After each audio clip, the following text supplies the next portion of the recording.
ओह,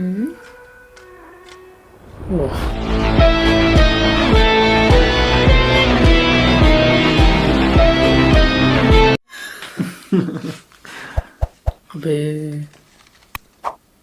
क्या हुआ? रुपए कहाँ गए? अच्छा कुछ दिखा उसे, कुछ दिखा उसे। उसमें लिखा है शायद कुछ।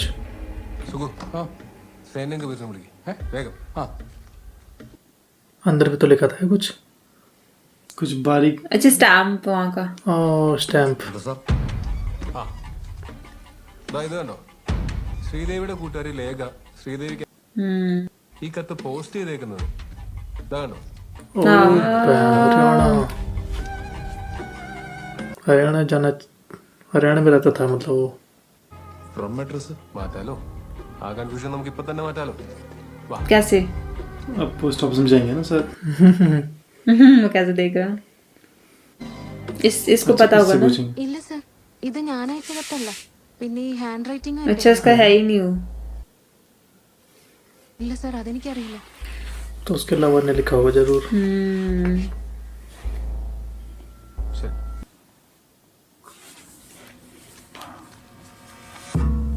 लाया कि नहीं लाया वो? आ गया आ गया आ गया। बोल तो ला दूंगा मैं। अबे चल रहा है ये।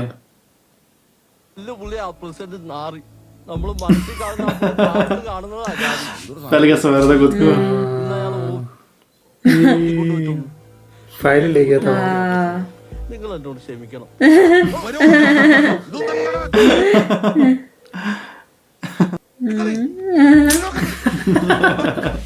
उसकी क्या गलती? कहीं वो जो प्रेसिडेंट है वही तो नहीं इसमें। हाँ इंक्लूड हो सकता है उसमें ना। रात में चले गए वहाँ ज्यादा से चारों। तो बहुत दिक्कत हो जाएगी। अगर पकड़े गए ना फिर पूरे घर में कहाँ ढूंढेंगे उस फाइल को। उसने पता नहीं कहाँ रखी होगी। जा रहे हैं छत के ऊपर से। एक ही गया ना?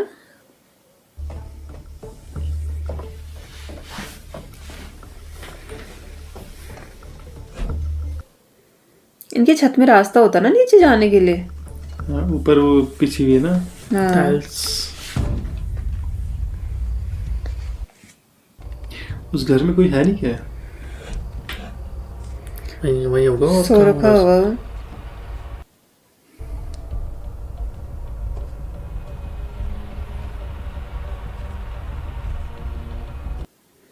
अलमारी में थोड़ी रखी होगी वो फाइल।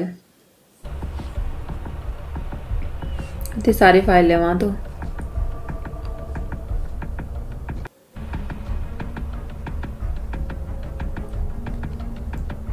मुझे तो कहीं सीक्रेट लॉकर में रखी होगी जो आपने शायद साथ ले गया उस फाइल को। वैसे अपने साथ ले आने की जरूरत क्या थी उस फाइल को? नहीं कुछ गलत किया वो मिल शायद। गई। पर ढूंढना तो यहीं पड़ेगा ना उसे। मिल गई उसमें। अबे शिट। ശരിയാക്കി തരാം, ഇപ്പൊ ശരിയാക്കി തരാം ഞാൻ. अबे ഈ ഫയൽ എവിടെ ഉണ്ടെന്ന് പറഞ്ഞവന്മാരെ हैं? रात को सोता नहीं है। കേട്ടോ. സ്റ്റേഷനിലേക്ക് ഒരു വിളി. हाँ यही करना पड़ेगा।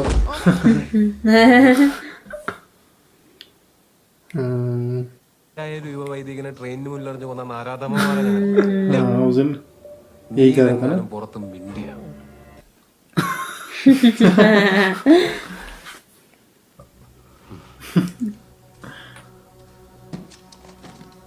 ഈ ഫയൽ ഞാൻ എടുക്കുക. പോകുന്നതിന് മുമ്പ് തിരിച്ചു वही वो बोलते रहा। जबरदस्ती नहीं करता तो भयंकर ही। बहुत समझ रहा था खुद को। अब नीला टांग अड़ाएगा वो उनके मामले में।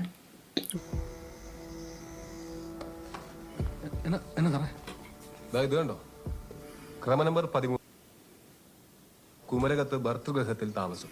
മകൻ വിഷ്ണു, അവിവാഹിതൻ, തൊഴിൽ എഞ്ചിനീയർ. ये अच्छा वही है। किसी का बेटा। तभी ये वो फाइल नहीं दे रहा था। ഗതയോഗത്തിൽ ये है इसका बेटा है वो। अच्छा इसका बेटा है। वही है। ओ ഇനി നമുക്കറിയേണ്ടത് ശ്രീദേവി കൊല്ലപ്പെടുമ്പോൾ ഈ വിഷ്ണു നാട്ടിലുണ്ടായിരുന്നോ എന്നുള്ളതാണ്. बस പിന്നെ कैसे लगाएंगे पता? ധനാഢ്യനും പ്രമാണിയൊക്കെയാണ് ഈ സദാനന്ദൻ ചെറുവള്ളി. ഒരു കാലത്ത് അവരുടെ ആയിരുന്നു ഈ നാട്. അങ്ങനെയാണ് അയാളുടെ കുടുംബപ്പേര് ഈ നാടിന്റെ പേരാ വന്നത്. ഏതോ ഒരു വർഷം മികച്ച നടനുള്ള സംസ്ഥാന അവാർഡ് കിട്ടിയിട്ടുണ്ട്. പിന്നെ അയാളുടെ മകൻ വിഷ്ണു, അവനെ കുറിച്ച് ആരും മോശം പറഞ്ഞിട്ടില്ല. सब दुबई चले गया वो. മുടങ്ങാൻ നാട്ടിലുണ്ടാവും. എന്നാണ് ആ ഉത്സവം നടക്കാറ്? സാർ, മകരത്തിൽ അശ്വതിക്ക്. എന്ന് പറയുമ്പോ കൊല്ലപ്പെടുമ്പോ അവള് 3 മാസം ഗർഭിണി. അതെ സാർ. അങ്ങനെ ആലോചിക്കുമ്പോ കാര്യങ്ങൾ മാച്ച്. ये कौन है? श्रीदेवी का पिता शायद. अच्छा पापा है ना उससे. ना ना वो है पोस्टमैन. पोस्टमैन. अच्छा കോമയിലായിരുന്നു. ഇവിടെ അടുത്തൊരു നല്ല ന്യൂറോഡ് ആശുപത്രി ഉണ്ടായി. അവിടുത്തെ ചികിത്സ ഉണ്ടായപ്പം ഇങ്ങനെ. അപകടം നടന്നേന്ന് ചന്ദ്രൻ ചേട്ടൻ ഓർക്കുന്നുണ്ടോ? സാറ്, ഒരു കറുത്ത അംബാസഡർ കാർ. अच्छा एम्बेसडर गाड़ी थी. ഈ സംഭവം നടന്നിട്ട് 3 കൊല്ലം കഴിഞ്ഞിരുന്നു. പിന്നെ അന്വേഷിച്ചിട്ടും വലിയ കാര്യമുണ്ടെന്ന് തോന്നിയില്ല. ഓർക്കുന്നുണ്ട്.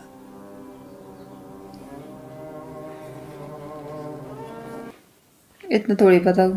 അല്ലെങ്കിൽ ഈ കൈപ്പടെ ചെറുവളി മറ്റാർക്കേലും കത്ത് വന്നിരുന്നായി ഓർക്കുന്നുണ്ടോ? അത് അനുവദിച്ചു കൊടുക്കാൻ ഒക്കത്തില്ല. ഈ വയ്യാത്ത ഞാനിതിലിപ്പോ എന്നാ ചെയ്യാനാ പ്രസിഡന്റായി? എന്നാ ജോർജ്? ഓനെ ये अभी तो गुस्से में है देखो. ये फ्लैशबैक दिखा रहे हैं. ना प्रेजेंट का ഓനച്ച പൊയ്ക്കോ, വൈകിട്ട് ഞാനങ്ങ് വന്നോളാം. खड़ा हो गया. ഓ പ്രസിഡന്റ് अब नहीं जाएगा उसके पास. ഇങ്ങ് വന്നേ. कैसे ढंग से बात कर रहा देखो. ഉപയോഗം കഴിഞ്ഞ് ബുദ്ധിമുട്ടില്ലേ കിട്ടിയാ കൊള്ളായിരുന്നു. ദാ, പിന്നെ സാറേ ഇത് हैं? हैं? ആ, തിരിച്ചു ऐसे. अरे झूठ कह रहे हो. വീട്ടിൽ നിന്ന് ഇന്ന് വൈകിട്ട് ടീമിലോട്ട് अच्छा. നാളെ ഉച്ച കഴിഞ്ഞ് അവിടെ നിന്ന് മടക്കം. ആണോ? അപ്പൊ എന്നെയും സാറിന് സംശയമല്ലയോ? അതല്ല, മൊഴിയെടുക്കുമ്പോ ഉത്തരവാദിത്തപ്പെട്ട ഒരാള് വിറ്റ്നസ് ആയിട്ടുണ്ടാവണം. ऐसे कुछ प्लान है इसका.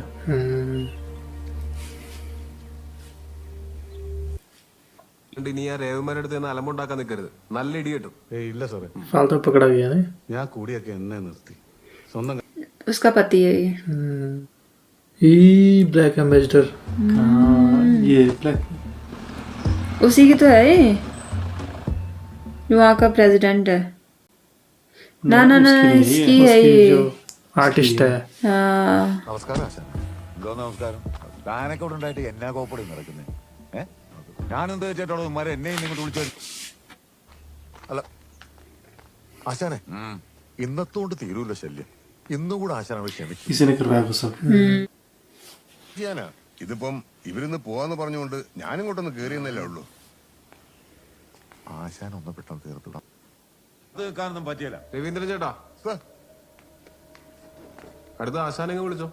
ഇനി അതിന്റെ പേരിൽ ഒരു ബുക്കാറ് വേണ്ട.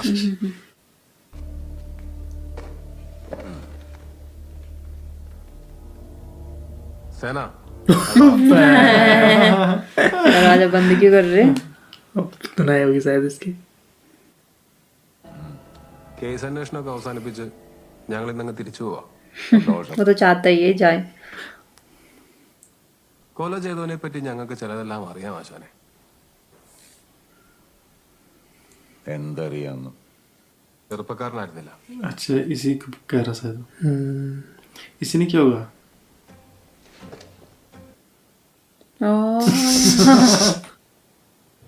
നഷ്ടപ്പെടാൻ ഏറെ ഉള്ളവനുമാണ്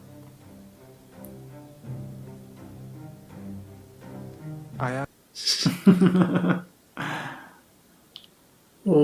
अच्छा. അത് അയാൾക്കും അറിയായിരുന്നു. ഞങ്ങൾ അവനോടൊന്ന് സംസാരിച്ചിരുന്നു. പക്ഷേ വീട്ടിലറിയുമോ എന്ന് പേടിയുണ്ടായിരുന്നോണ്ട് അന്നൊന്നും മറ്റുള്ളവരെ പോലെ അവളുടെ പുറകെ നടക്കാൻ പോയിട്ടില്ല. ശ്രീദേവി കൊല്ലപ്പെട്ട ആ സമ്പൂർണ്ണ ശുചിത്വ യജ്ഞത്തിൽ ഞാനും ശ്രീദേവിയും അടക്കം ചെറുവള്ളിയിൽ ഒരു വിധപ്പെട്ട ചെറുപ്പക്കാരെല്ലാം പങ്കെടുത്തിരുന്നു. അവിടെ വെച്ചായിരുന്നു तो ये रिकॉर्डिंग अच्छा उसके पास गए होंगे शायद. क्या पता फोन से बात की हो ना. सही तो ने कबूल कर दिया नहीं. ബന്ധം മറ്റാരും അറിയാൻ പാടില്ലെന്ന തിരിച്ചറിവ് ഞങ്ങൾക്കുണ്ടായിരുന്നു. അങ്ങനെയാണ് കേരളത്തിന് വെളിയിൽ എവിടേക്കെങ്കിലും ഒരു ജോലിക്ക് ഞാൻ ട്രൈ ചെയ്തു. മീഡിയം മാസത്തിൽ 1-2 കത്തുകൾ. फिर वो फेस्टिवल में मिलते थे. ഏതാണ്ട് 8 മാസങ്ങൾക്ക്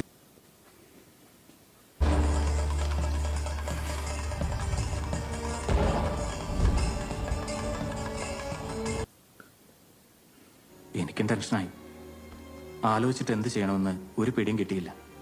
എല്ലാ കാര്യങ്ങളും എനിക്ക് എൻ്റെ റൂംമേറ്റ് ആയിരുന്ന ഇതിന് ഞാൻ നാട്ടിലെത്താമെന്നും അന്ന് രാത്രി കല്ലുമല പള്ളിയുടെ കുരിശടിക്ക് മുന്നിൽ കാത്തു നിൽക്കാമെന്നും ഇറങ്ങി വരണമെന്നും കാണിച്ച് ഞാൻ മെയ് 20 കാലത്ത് ഞാനും ലാലും കോട്ടയത്തെത്തി. അവിടെ ഒരു ലോഡ്ജിൽ മുറിയെടുത്തു. अपने घर नहीं रुके हैं. लोग आई क्यों नहीं हो? കാത്തുനിന്നെങ്കിലും അവള് വന്നു. शायद इसके पापा ने मरवाया शायद. എനിക്ക് എന്തോ സംഭവിച്ചിട്ടുണ്ടെന്ന് തന്നെ എനിക്ക് തോന്നി. പറ്റുമെങ്കിൽ അവൻ മടങ്ങി വന്നപ്പോഴാ തലേ രാത്രി ശ്രീദേവി കൊല്ലപ്പെട്ട വിവരം ഞാൻ അറിയുന്നത്. എന്ന് പറഞ്ഞ് അവൻ എന്നെ പോകാൻ സമ്മതിച്ചില്ല. അന്ന് തന്നെ എനിക്ക് തിരിച്ചു പോകേണ്ടി വന്നു. ജീവിതമെന്ന സ്വാർത്ഥതയുടെ പേരിലും സുഹൃത്തിന് കൊടുത്തുപോയ ഉറപ്പിന്റെ പേരിലും ഞാൻ ഇതുവരെ ആരോടൊന്നും മിണ്ടിയില്ല. मरवाया होगा ना उस लड़की को शायद इसके पापा ने. शायद इसे पता चला होगा. अब इससे वैसे पूछताछ करेंगे. उस समय क्या समझ रहा था खुद को.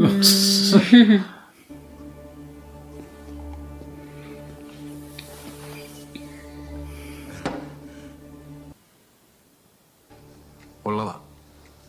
ഇതിൽ കൂടുതൽ ഇൻവോൾവ്മെന്റ് ഒന്നും ഇവൻ ഈ കേസിലില്ല. ചന്ദ്രൻ ചേട്ടനാണ് പിന്നീട് അക്കാര്യത്തിൽ ഞങ്ങളെ സഹായിച്ചത്. ब्लैक एम्बेसडर थी ना वो. कि डरा उसको हुआ. पता नहीं था. ചില സത്യങ്ങളൊക്കെ പറയാൻ കാലം അയാളെ ബാക്കി വെച്ചിട്ടുണ്ട്. സ്റ്റാമ്പ് ഒട്ടിക്കാത്തൊരു സ്ഥിരം കൂലിക്കത്ത് ഒരിക്കൽ കൈമാറി നിങ്ങൾ ഇങ്ങനെ കൺക്ലൂഡ് ചെയ്യാണ് ആശാനെ. തന്നേക്കാൾ ജാതിയിൽ താഴ്ന്ന, സമ്പത്തിൽ താഴ്ന്ന, കുലമഹിമ അതാണ് ശ്രീദേവി കൊലക്കേസ്. उसका नाम नहीं उजागर किया उसने. നോക്ക് ആശാൻ പോട്ടെ. अब ये तो चले जाएंगे हैं. फिर हायर अथॉरिटी को भेज देंगे वो सारी चीजें. इनको भी मरवाने की कोशिश न करे गई हैं.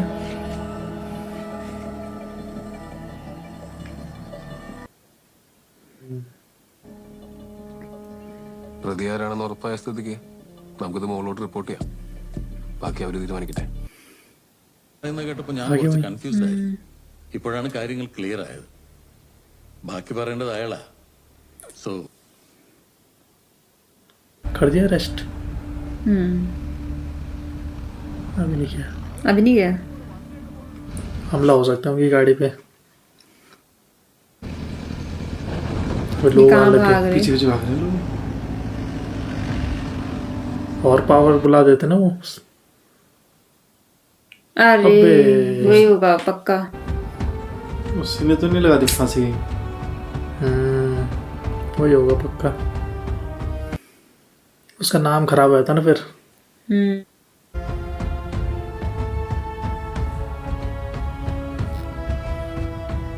इनकी मेहनत बेकार हो गई. हमेशा ऐसे होता है इसके साथ. जिसको पकड़ता है वो सुसाइड कर.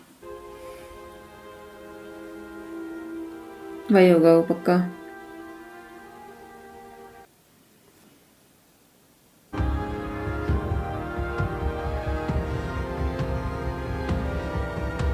अबे ये तो वो है. अरे ये तो पुलिस ऑफिसर है. इसने क्यों लगाई फांसी. ഒരിക്കലും പ്രതീക്ഷിക്കാത്ത സംഭവിച്ചതിലുള്ള അന്താളിപ്പോടെയാണ് ऐसे लेटर लिखा उसने. ഇരിക്കുന്നത്. പുതിയ അന്വേഷണ സംഘം എന്റെ എല്ലാ കണക്കൂട്ടലും हैं? ये था वो. ये था कल्प्रिट. इसने क्यों मारा होगा फिर उस लड़की को? ഇന്ന് ടി വിയിൽ ഞാൻ പോലും അറിയാത്തവരുടെ മുഖത്തുനിന്ന് സകല സത്യങ്ങളും अच्छा वहीं पे मौजूद था ना। ആ ശബ്ദം ആശാന്റെ മകൻ വിഷ്ണുവിൻ്റെതായിരുന്നു. ये अच्छा इसका बेटा था वो।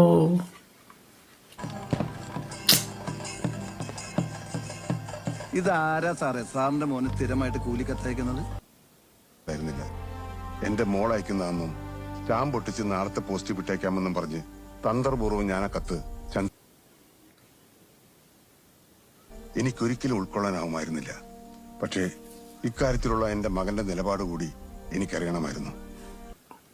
വേണമല്ലോ. 20 കൊല്ലം മുമ്പ് നമ്മുടെ ചെറുവള്ളിക്കാരന്റെ മുഴുവൻ 10,60,000 രൂപ അടിച്ചുകൊണ്ട് മുങ്ങിയ ആ കുറിക്കമ്പനിക്കാരൻ ജോർജിന് കള്ളപ്പേരിൽ അവനിവിടെ അവന്റെ മോക്ക് ഇടയ്ക്കിടയ്ക്ക് കത്തയക്കാറുണ്ട് പോലും. ആ മോളെന്ന് പറയുമ്പോ അറിയാലോ. അത് ജോർജ് അയച്ചാണോ ചെക്ക് ചെയ്തിട്ട് അന്ന് വൈകിട്ട് തന്നെ ചന്ദന തിരിച്ചു തരും. എന്താ अच्छा അത് നിയമവിരുദ്ധല്ലേ? എന്ത് उससे कैसे काम करवा रहा है? ഒരു മാസത്തിനിടെ എന്റെ മകൻ ശ്രീദേവിക്ക് അയച്ച 2 കത്തുകൾ ओ ചന്ദനത്തിക്ക് ആ കത്തുകളിൽ എഴുതിയിരുന്നത് ഞാനും ഒരുങ്ങി തന്നെയിരുന്നു ആ ദിവസത്തിനായി. किसी ने मारा फिर उस लड़की को है? अच्छा ये जा रही थी। वो उसने पेड़ पे मारा था उसका सर। हाँ बहुत बेरहमी से मारा था उसने।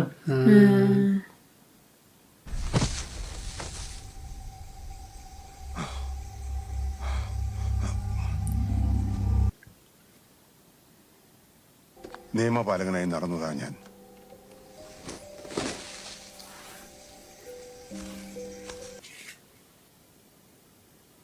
പിടിക്കപ്പെടാനുള്ള എല്ലാ സാധ്യതയും അവസാനിച്ചെന്ന് ഞാൻ अच्छा अपना वो उसका एक्सीडेंट। പക്ഷേ എന്റെ salute.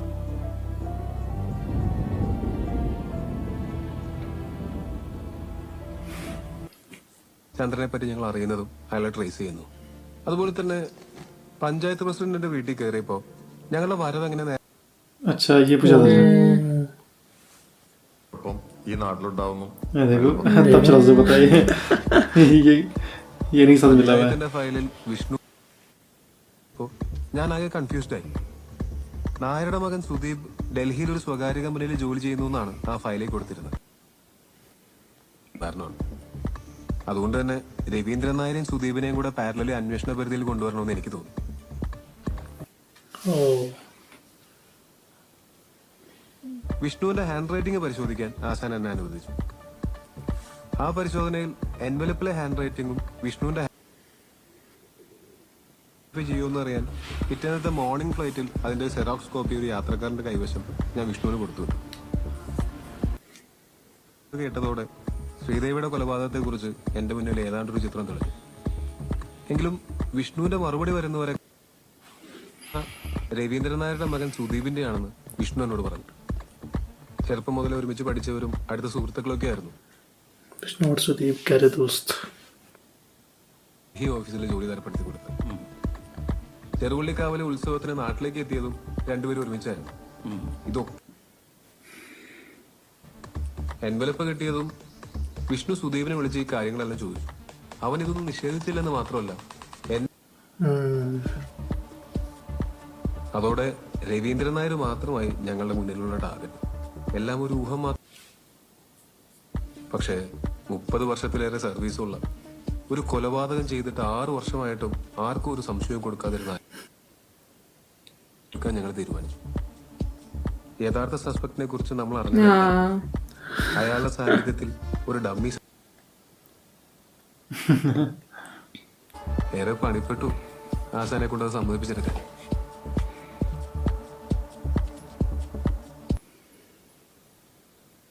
കുലമഹിമയിൽ താഴ്ന്നു തന്റെ മകൻ സ്വീകരിക്കാൻ പോകുന്നെന്നറിഞ്ഞ് വിരളി പൂണ്ട सिर्फ इसी वजह से लोअर कास्ट थी वो लड़की ना, इसलिए उनके रिश्ते को एक्सेप्ट नहीं करना चाहता था.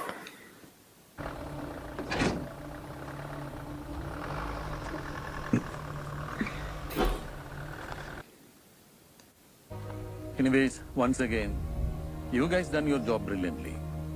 Congrats. आखिरकार कर दिया उन्होंने केस सॉल्व। कोई बोनस नहीं मिलेगा ना अभी। बोनस की दिवाली चल रहा है।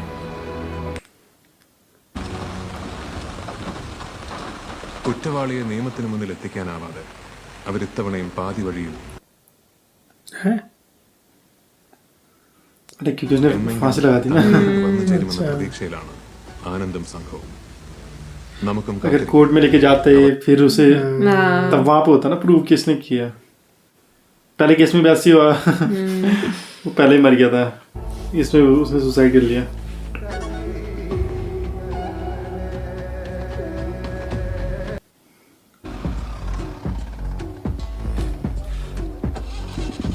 आगे ड्यूटी पे नहीं किसी दूसरे, हाँ ड्यूटी पे आ गए किसी दूसरे केस के लिए, इसने भी ज्वाइन कर लिया।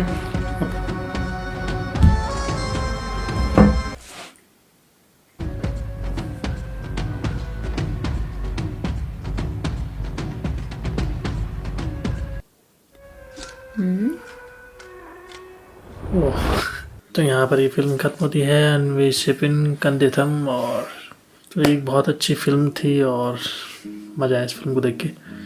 एक इन्वेस्टिगेशन चल रही थी, उसको सॉल्व करना आसान नहीं था, लेकिन 4 जो ये थे टीम, 2 केसेस थे इसमें, बहुत अच्छे से किया था उन्होंने अपना काम, लेकिन आज टाइम पे वो चूक जाते थे। दोनों केस में सेम।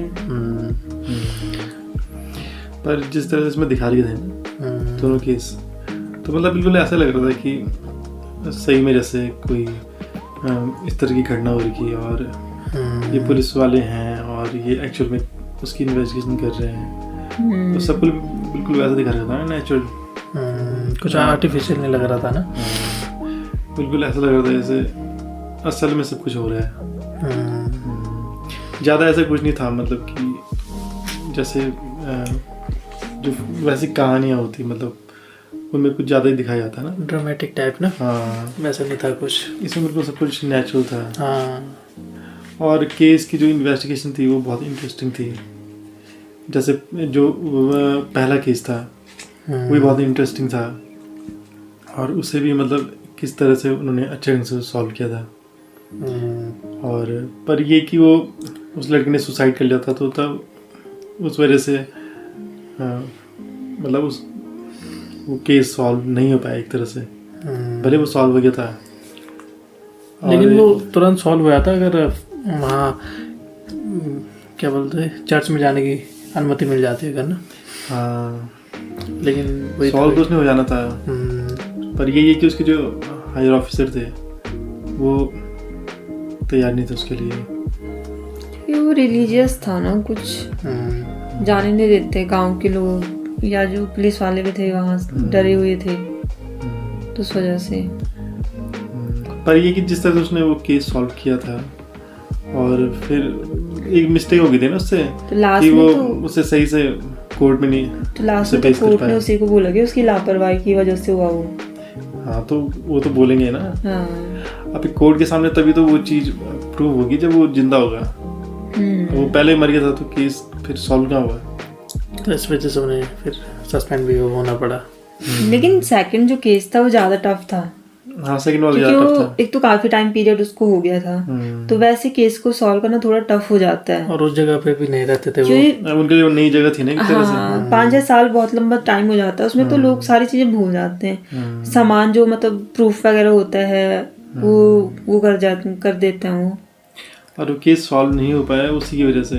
हाँ, वही पुलिस वाले जो मेन दोषी था इसका, हाँ, तभी तो वो सॉल्व नहीं हो पा रहा था केस, क्योंकि वो करने नहीं दे रहा था। वो कुछ ना कुछ वो कर रहा था ना वहाँ, लोगों को भड़का रहा था और कुछ कर रहा था होगा, मतलब गलतफहमियां पैदा कर रहा था होगा, और जानकारी को सही से पहुंचने से रोक रहा था होगा, क्योंकि वो भी एक तरह से इन्वेस्टिगेशन का एक हिस्सा था। हाँ, पार्ट था, वो भी पुलिस वाला था, तो इसलिए उसके लिए आसान था उस केस को मतलब रोकना सॉल्व होने से।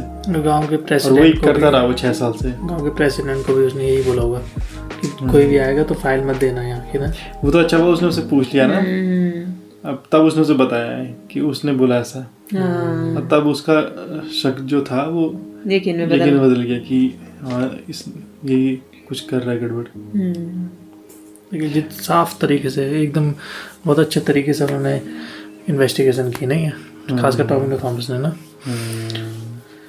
और कोई उस केस को सॉल्व नहीं कर पाया था तो इसने कर दिया था। अगर वो सुसाइड नहीं करता हाँ तो मतलब इन्हें Reward फिर से मिला, reward वो मिल मिला। जाती, अपनी रिस्पेक्ट वापस मिल हाँ। जाती, और इनका बहुत बड़ा मतलब नाम हो जाता है ना। इंचार्ज मिल जाता फिर से। तभी तो वो लास्ट में उदास थे। लेकिन दास थे लेकिन खुश भी थे वो साथ साथ। और वो एसपी भी उदास ही था एक तरह से कि उसने सुसाइड कर लिया था। पर था बहुत चालाक वो पुलिस वाला ना, बहुत ज्यादा। किस तरह से उसने मतलब उस चीज को वो नहीं होने दिया, शो नहीं होने दिया। हाँ, बिल्कुल और भी। किस तरह से वो मतलब एक मतलब बेगुनाह लड़की को मार डाला उसने, हाँ। सिर्फ उसकी लोअर कास्ट होने की वजह से। तो वही है ना कि समाज के बारे में सोच के, जाति धर्म के बारे में सोच के आदमी क्रिमिनल हो जाता है। हाँ तो वही है कि इंसानियत सबसे ऊपर रखनी चाहिए ना हर किसी को। अगर उसका बेटा अगर उस साथ में ले आता उस लड़की को तब नहीं, तब बिल्कुल ठीक हुआ। उससे पहले तो उसको पता चल भी गया था। सारे खत वही पढ़ रहा था। सारे नहीं, लास्ट के जो 2-3 खत थे जो मेन थे। तो मतलब फिल्म काफ़ी इंटरेस्टिंग थी, और जिस तरह से ये दोनों केस थे, तो जिस तरह से उनकी इन्वेस्टिगेशन चली, किस तरह से उन्होंने उन्हें सॉल्व किया, और क्या क्या उसमें प्रॉब्लम्स आ रही थी, तो वो सब देखने में मज़ा आ रहा था एक तरह से ना। और मूवी मतलब एक एंटरटेनिंग बन गई थी, भले ही स्लो चढ़ी थी, पर ये था कि मज़ा आ रहा था फिल्म को देखने में। और मतलब बांधे रखने वाली फिल्म थी नहीं। हाँ, और दोनों केस बहुत ज़्यादा इंटरेस्टिंग थे, और खासकर जो दूसरा सेकंड वाला केस जो था, और इसमें जो एक्टिंग है टॉबिनो थॉमस की और जो बाकी कैरेक्टर है जो, तो सबकी एक्टिंग बहुत अच्छी है। तो ओवरऑल मतलब मूवी अच्छी है, बहुत अच्छी है, वैसे इंटरेस्टिंग है। तो आज के लिए बस इतना ही। अगर आपको वीडियो पसंद आता है तो लाइक कीजिए, शेयर कीजिए और चैनल को जरूर सब्सक्राइब कीजिए। मिलेंगे नेक्स्ट मूवी के साथ। Thank you so much. Thank you so much. Thanks for watching.